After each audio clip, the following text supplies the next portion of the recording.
When Disney revealed that Rey was a Palpatine in The Rise of Skywalker, the fandom split right down the middle. For years, the core question driving the sequel trilogy was simple. Who was Rey? And for the longest time, the most satisfying answer seemed to be the most obvious one. She's a Skywalker. But every time fans tried to make Rey Skywalker work on paper, they would hit a narrative brick wall. If she was Luke's daughter, why did he leave her on a desert junk planet like Jakku? Was Luke Skywalker really just a deadbeat dad? If she was Leia's daughter, why wouldn't Leia or Han recognize their own kid? And if Luke didn't know she existed because her mother hid the pregnancy and she died, aren't we just lazily copy-pasting Anakin and Padme in the prequels? Well, what if I told you there's a way to make Rey Luke Skywalker's daughter that fixes every single one of these plot holes? A story where Luke isn't a bad father, Kylo Ren's obsession with her action makes sense, and the emotional stakes of the sequel trilogy become 10 times higher. Today we're finishing the ultimate Star Wars rewrite. What if Rey was really a Skywalker?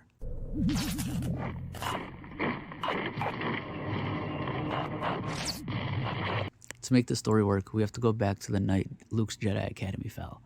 In this version of the story, Luke didn't build his temple alone. He fell in love with a fellow leader of his new Jedi Order, a nod to Mara Jade from the expanded universe.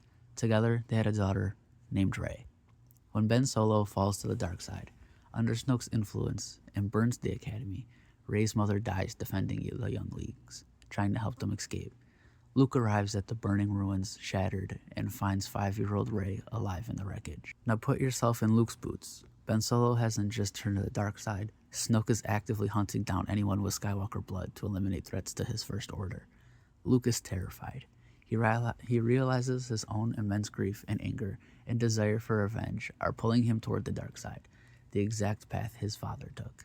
He knows that if he keeps Rey with him while he hunts Snoke, she will be targeted. Worse, he feels his own darkened spirit might ruin her. So Luke makes a heartbreaking, desperate choice. Luke takes Rey to Jakku, a remote, obscure junk world where no Force user would ever think to look. And to protect her, Luke uses a deep Force suppression technique to place a barrier over Rey's memories, masking her Force footprint and her recollection of her family. He pays Unkar Plutt to keep her alive from a distance, intending to return once he deals with Snoke. So why didn't he go back for her?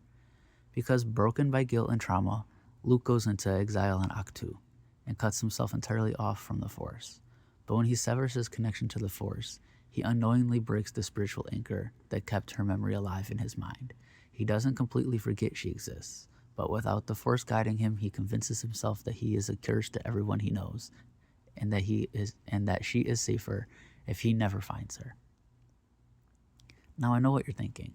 Even if Luke forgot or stayed away, wouldn't Han, Leia, and the rest of the family know Luke had a daughter? How could they not recognize her? Here's the tragic twist that ties the whole galaxy together. When Luke had Rey, he kept her existence off the galactic grid to protect his family from Imperial remnants. But after the Academy fell, Luke did something dark out of absolute desperation. He lied to Han and Leia. He told them his daughter died in the temple massacre alongside her mother. Why? Because Luke knew that if Snoke or Kylo probed Leia or Han's minds through the Force, they would genuinely believe the child was dead. It's the exact same certain point of view logic Obi-Wan Kenobi used when he told Luke his father was dead. And this changes everything in The Force Awakens. When Han meets Rey on the Falcon, he doesn't recognize her because she was a toddler the last time he saw her, but he senses an uncanny, heartbreaking familiarity, a ghost of the niece he thought was killed years ago. And that's why Han instantly takes a paternal liking to her and keeps her under his wing. And when Leia hugs Rey at the end of The Force Awakens, Leia, strong in the Force, feels the truth the moment she feels Rey. She realizes in horror and relief what her brother did. Luke let her mourn a child who was alive the entire time. Well, 3PO gets routine memory wipes anyway. Bail Organa ordered one in Episode 3, and Luke doing a wipe before going into hiding is completely standard. R2-D2, however, never forgets. In The Force Awakens, R2 is in a low-power sleep mode for almost the entire movie. In our version, R2 wasn't just broken. Luke put R2 into lockdown to protect the data files containing Rey's true identity. The exact moment Rey arrives at the Resistance base near the end of the film, R2 suddenly powers up. Why? Because he senses his old master's daughter standing in the hangar. This also recontextualizes Kylo Ren. When the First Order officer tells Kylo that a girl helped the droid escape on Jakku, and Kylo snaps, "What girl?" It isn't just random anger. Kylo knows Luke had a child. He thought he killed her at the temple. The realization that his cousin might have survived sent him into an absolute panic. When they fight on Starkiller Base, Kylo isn't just fighting a scavenger. He's fighting the living proof of his uncle's greatest secret. And this all culminates in the climax on Ahch-To, when Rey reaches out and hand delivers the Skywalker lightsaber to Luke. He isn't just looking at an eager student. He is staring into the eyes of the daughter he abandoned to the sands of Jakku to save her life. When Luke finally reopens himself to the Force, the memory dam breaks for both of them. Rey remembers her father. Luke remembers his promise. The reunion isn't a happy fantasy. It's filled with anger, betrayal, grief, and the undeniable need for forgiveness. By making Rey Luke's daughter, through this lens, Luke isn't a deadbeat. Rey isn't a nobody or a Palpatine. And the Skywalker saga stays entirely about what it has always been about: family, trauma, and redemption. So what do you think?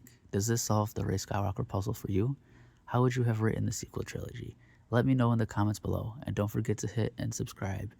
As always, may the Force be with you.